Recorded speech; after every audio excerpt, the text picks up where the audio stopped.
Hi, everyone. Thanks for sticking around. I know we're getting late in the day here, so hopefully this will keep interesting. So just as a quick kind of history, and for those of you unaware of where Iowa is, we're kind of in the Midwest. So this is us here in the U.S.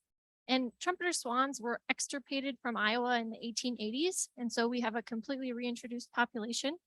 And the Iowa DNR started its trumpeter swan restoration program in 1993 in association with a trumpeter swan management plan and restoration plan.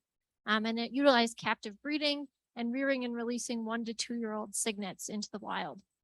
And so over that restoration program, we've released over 1,200 trumpeter swans in Iowa. And so this is kind of the numbers of those releases over the years, with the start in 1994 and kind of the peak of those releases in the early 2000s, with some years as high as 80 or 90 or 100 individuals released in a given year. So the initial goal of our restoration plan was to have 15 wild nesting pairs by 2003. And we first met that goal in 2004. Our first wild nest was in 1998, after our introduction started in 1994. And so at that point, we updated the goal to 25 nesting pairs by 2006, and we met that goal in 2005. And more recently, our goals have been more about distribution than about numbers of nesting pairs. And so we had a goal to have 8 nesting pairs south of the I-80 corridor, which is basically the southern half of the state, in terms of nesting distribution, and that was met in 2020 for the first time. So our population has continued to increase since. We heard about that trumpeter swan, North American trumpeter swan survey. And so we had been doing those survey efforts on the 10s, or on the every 5 years, so 2010, 2015. And then we did our survey in 2020 as well. And so those 5-year intervals have higher survey effort. So some of this may be kind of a effort related, but in our most recent years, we've seen this kind of big jump in our population. So looking at those more recent surveys in 2020, we had 119 nesting pairs documented, and they were distributed throughout the state in these green dots here. And that January, we had almost 4,000 swans wintering in Iowa, many of those birds coming from north of us. We didn't do a survey in 2021, but in 2020, this year, again, we had another high effort sample trying to basically validate that 119, because it was such a big jump from all the information we had before. And so this year we've documented 135 nesting pairs. And this past January, just over 3,000 wintering trumpeters in Iowa. So that initial trumpeter swan management plan from 1993, we far exceeded that 15 nesting pairs goal. And now we're meeting our more recent population distribution goals. And so we're at the point where it's been a while, and we really need to update our management strategy and our management plan going forward. And so in Iowa, we're really focusing on that management plan update and looking into what factors may be limiting the population growth, what a sustainable population looks like in Iowa in terms of number and habitat and distribution, and then what actions we can take to reduce the threats to swans. And so our population is part of the interior population of trumpeter swans, which is completely reintroduced population. And we've now got about 40% of North America's trumpeter swans in this region. So in the region, kind of some research and conservation interests lately have been the ecology in terms of movement and habitat use and selection, survival of swans, genetics, and impacts of lead. And so in Iowa, we really wanted to focus on movement ecology of adult trumpeter swans to help inform our management plan. And we've been able to collaborate with a broader interior population movement ecology study led by folks out of the Minnesota Cooperative Fish and Wildlife Research Unit. And if you get to stick around to that, there'll be a talk later in the week on that.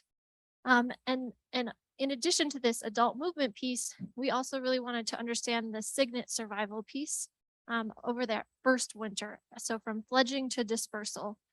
We kind of hypothesized that that may be one of those limiting factors in our population growth. And so we wanted to kind of quantify that period to inform our management plan moving forward.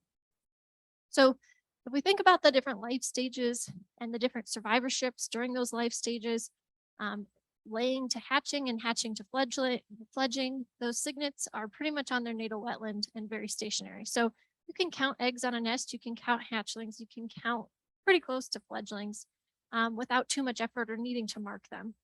And adults have breeding site fidelity. Some of them have pretty good wintering site fidelity. And so these stationary periods make it easier to understand those survivorships during those life stages.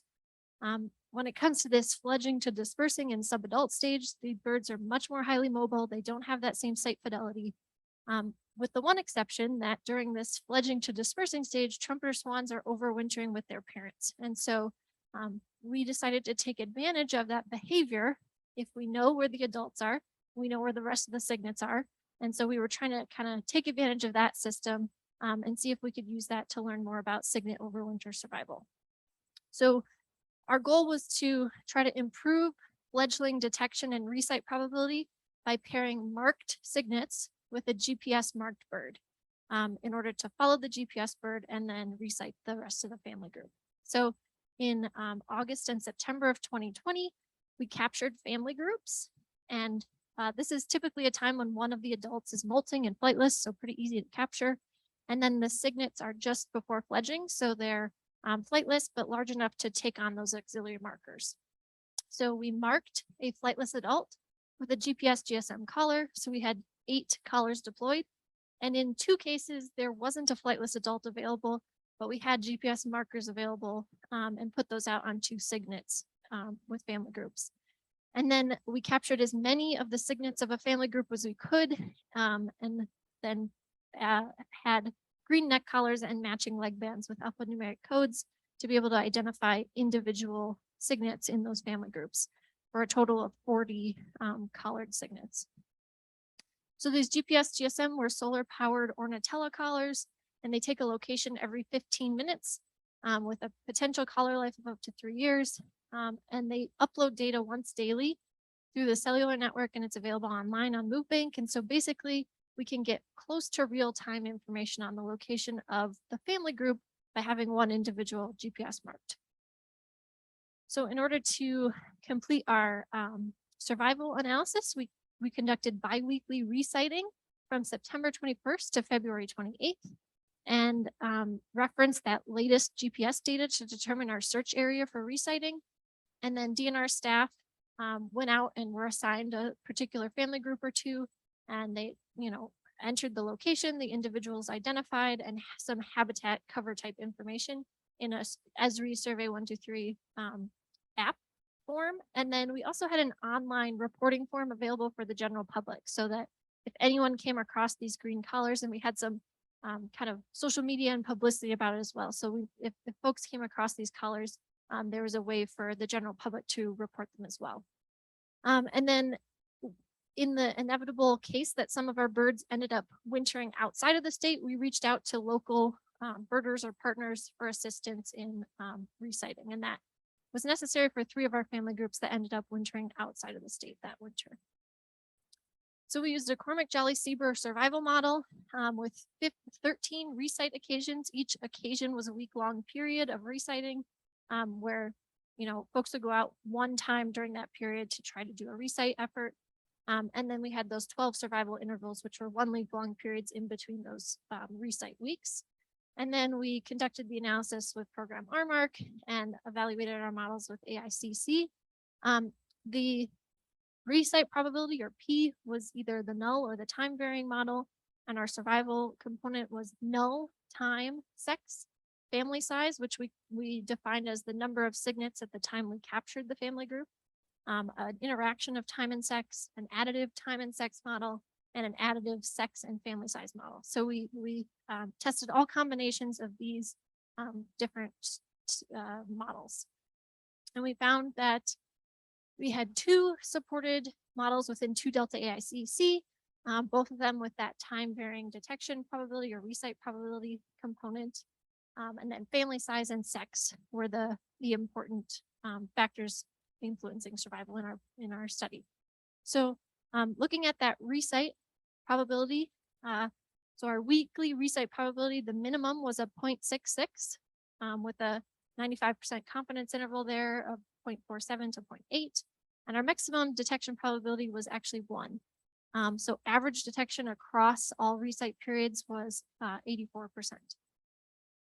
Looking at the survival component, family size was positively influenced survival probability. So our family sizes ranged from 2 to 8, and you can see that curve of how survival increased with the number of cygnets in the family group. This model had a predicted weekly survival estimate of 0.98, and so cumulative winter survival estimate of 0.78 for cygnets collectively. Our second top model had the same kind of detection component for P, but and the family size had a similar positive relationship, but there was a slight relationship with sex. So in this study, we found that females had a slightly higher survival rate, and cumulatively over that winter period, it came out to be about a 10% difference between males and females. But noting all this overlap, we're not totally convinced this was biologically relevant. So in addition to the survival analysis itself, we also just had some interesting things that we found when we were out resighting. We understood based on the recite efforts that all of our cygnets basically dispersed the same week from March 1st to March 7th of 2021. We also found that cygnets may disperse quote unquote early. So there was one case where we had a cygnet that was documented alive, but no longer with its family group. We had photo evidence the same day of both the family group and the cygnet, 60 or so miles away from that family group with some other wintering trumpeter swans. And so that dispersal kind of occurred about a month before the rest of its siblings dispersed. And then we also documented kind of adoption of fledged cygnets. So this is the photo here is of an adopted scenario. So this was a family group that had 4 cygnets on the day of capture. We were only able to capture 2 of those cygnets, so we were able to put out 2 green collars. And Dave Hoffman, who's here this week in the back there, he took this photo. He went to go do a recite effort, and there were 4 cygnets, but all of a sudden there were 3 green collars. There were only supposed to be 2. So you could tell that this bird had come from a family group we had captured just a few miles away. These parents were actually hostile to this individual, and it ended up getting scared off. But not too long later, we recited this same kind of lonely cygnet with a third one of our marked families.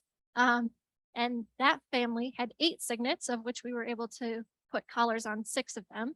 And so that family took it in, and we consistently recited this cygnet with that other family of 8 cygnets for the rest of the winter.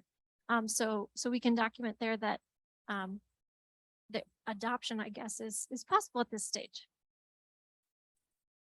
So kind of just to also wrap things up, we had 42 total marked cygnets in this study, 2 of which were GPS collars and the rest were those green collars. We confirmed 4 deaths in 2020, 2 of which were from power line collisions. And then after this dispersal period, we were able to get recite information on 21 of these individuals. So that we have a kind of naive survival estimate of at least 50% to that second winter. And so a lot of those came in through the Trumpeter Watch. So thanks for forwarding all of those, Margaret, and thanks to anyone who participates in Trumpeter Watch. We're still kind of able to track these birds and maybe learn a little bit about down the road where they might disperse and settle and breed in the future. So we had this high overwinter survival, but obviously this was just a limited sample size of just 42 birds, and it was just 1 year. So we understand that additional years of data may show impacts of variation of weather. Things like drought and severe winter temperatures may kind of change these numbers a little bit. And our cygnet survival increased with family size, which has been seen in other studies as well, where this study found a correlation between cygnet survival and clutch and brood size. We also found that our overwinter survival was similar to previous studies. So other studies report a range of survival from that fledge to December time period of 50 to 95%. We sit kind of right in the middle there. And these other studies reported an annual survival for the first year of 49 to 97%. So again, we're kind of sitting right in the middle. And we had a high detection probability, of average of 84% probability of reciting over this winter period. This was impacted by the death of GPS birds and the GSM connectivity.